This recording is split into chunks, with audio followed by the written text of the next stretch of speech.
New cars, new seats, new news, right here, right now.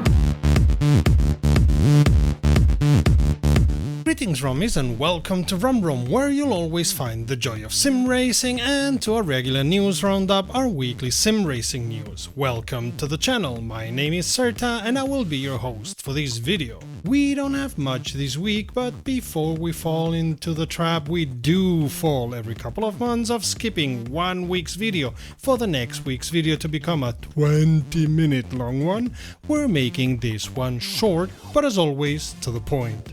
Oh, and Rennsport is officially adding the hypercar LMDH Porsche 963 and Goodwood to the sim. Well, its beta version to be precise.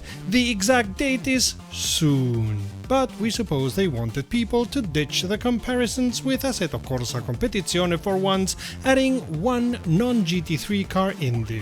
Of course, it's a Porsche. Not everyone has the space to set up a massive rig just for sim racing, and most of the foldable rigs we know about cannot withstand the high forces of a DD wheel. But now Next Level Racing has brought out a new foldable rig they say can withstand a torque of 13 Nm and retains the shifter and handbrake mount able to be mounted on the left or right side.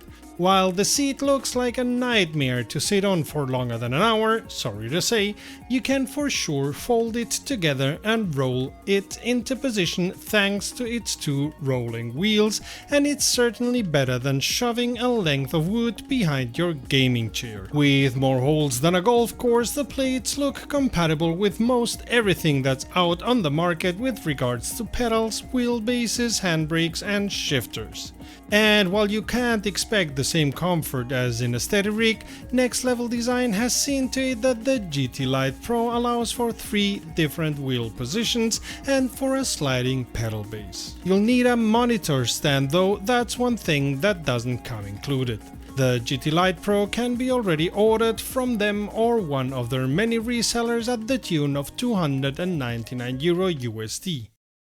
I said it in our last race broadcast that the ASRC had a surprise in store for those who love the Clio Cup, and lo and behold, they published their Clio Cup mod this week for Assetto Corsa.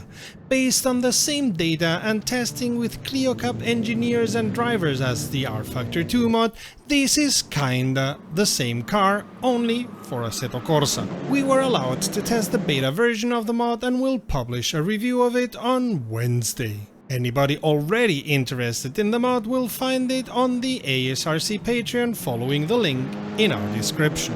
And don't miss our review next Wednesday.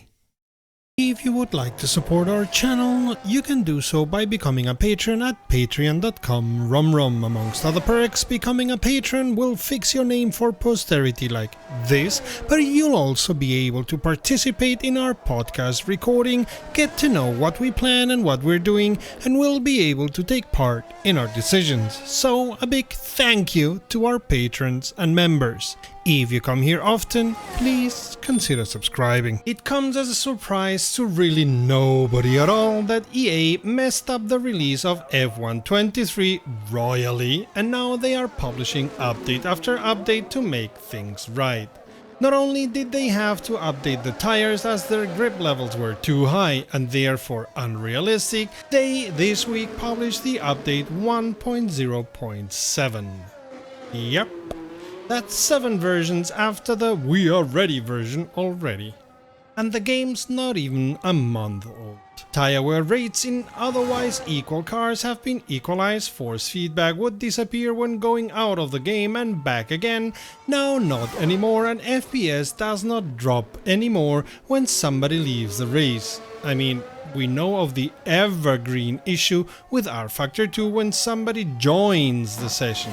But FPS issues when somebody leaves the session? That's a new one. Sadly, now you can see the sponsor boards again in Singapore. Wouldn't mind not seeing any effing advertisement at all. That's only the big ones. The full list goes on and on and on and can be found following the link in a description. On the other hand, we should be glad they are doing a lot now, because as we know, come October the game's gonna be dropped from further development like a hot potato, EA working on skimming your money next year all over again.